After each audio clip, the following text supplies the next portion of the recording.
Mga ka-Republic, sabi ng mga talangka, maaga raw magbuburakay ang Barangay Ginebra. May dalawa na kasi silang talo at isa pa lang ang panalo. Pero kagabi, muling nagpakita ng NSD spirit ang mga mag-aalak. Pinataob ng mga bataan ni Team Cone ang Meralco Bolts. Bumalik ang talas ng shooting ni Arja Barrientos at nagpakita rin ng bangis si Riley Grigsby. Ngunit may duda pa rin ang mga buzzers. Sinuwerte lang daw ang Ginebra dahil kulang sa tao ang Meralco Bolts. Pag-uusapan po natin yan, pero bago ang lahat ay maglalambing po ako sa inyo na isubscribe ninyo itong ating channel at kung di masyadong makakaabala ay i-like at paki-share na rin ninyo. Malaking bagay po yan sa aming mga vlogger. Maraming salamat. Mga ka-Republic, saglit muna tayong magbalik tanaw. Galing sa masakit at nakakadismayang pagkatalo ang Barangay Ginebra sa kamay ng Rain or Shine.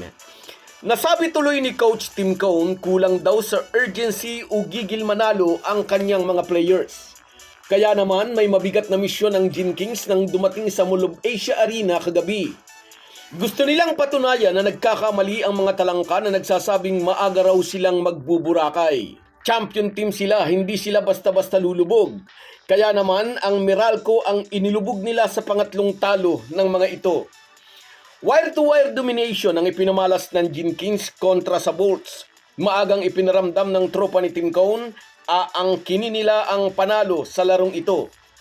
Sa mga nakaraang laro, marami ang nagsasabing medyo malambot o medyo passive ang Ginebra import na si Riley Grigsby. Kasi nga, madalas ay nasa labas lang ito, nasa perimeter at naghihintay ng bola. Sa salitang kanto, ayaw daw makipagpalitan ito ng mukha sa kalaban. Pero kagabi maraming nakapansin may mga pagbabago sa laro ni Grigsby. Sa unang tatlong laro niya, karamihan sa kanyang mga puntos ay kinukuha niya sa labas. Iba sa laro nila kontra Meralco, nagdadrive na siya sa loob, inaatake niya ang kanyang mga defender. Kaya naman nabuksan din ang pinto para kay Arja Barrientos na tumira mula sa labas. May tatlong 3-pointers si RJ at may kabuuang 27 points upang pangunahan ang atake ng Gin Kings. 25 points naman ang naging kontribusyon ni Riley Grigsby. Si Grigsby ay hindi sing explosive ng ibang import, pero bilib sa kanya si Coach Team Cone. Hindi raw kasi ito stat filler na naghahabol lang ng puntos para magpasikat. Niyayakap daw ni Grigsby ang role nito sa triangle offense ng Ginebra. Aminado ang buong coaching staff ng Barangay Ginebra, bumagal ang kanilang opensa dahil sa pagkawala ni Scottie Thompson.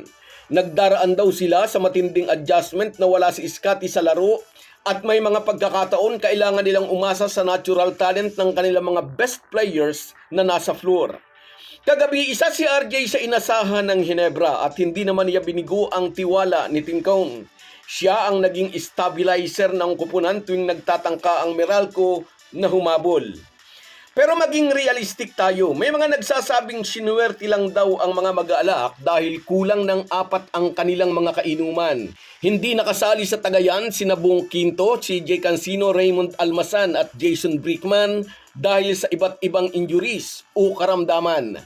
Malaking bawas yan sa lalim ng bench ni Coach Luigi Trillo. Ang kanilang import lang ni si Antonio Hester ang naging matigas na sumasangga at sumasagot sa atake ng Ginebra. Pero sa PBA o kahit sa NBA pa, hindi mo pwedeng ialibay ang mga injury sa players. Dumaan din ang Gin Kings sa ganyan. Katunayan, bukod kay na Scottie Thompson at Justin Brownlee, nasa injury list pa rin si Jason David. Sabi nga ni Coach Team Cone, ang kanilang opensa ay kasalukuyan pang humahabol sa antas ng kanilang depensa.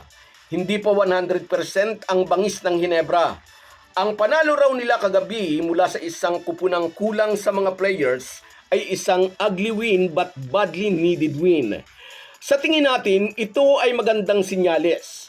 Kung nananalo na sila habang nagpapakondisyon at nag-a-adjust pa lang ang mga bagong pyesa, paano pa kaya kapag nag-click na ang lahat ng makina ng kupunan?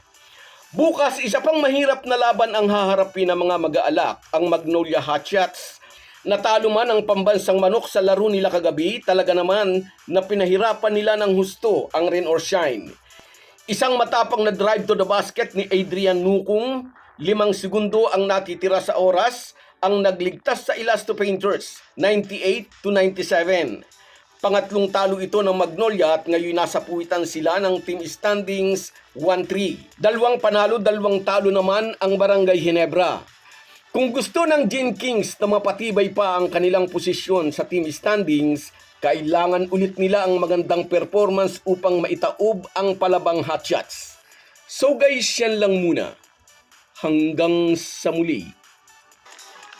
Kahit gaano po tayo kabisi ay huwag po nating kalimutan ang ating buhay espiritual. Lagi po tayong magpasalamat sa bawat araw na dagdag sa ating buhay.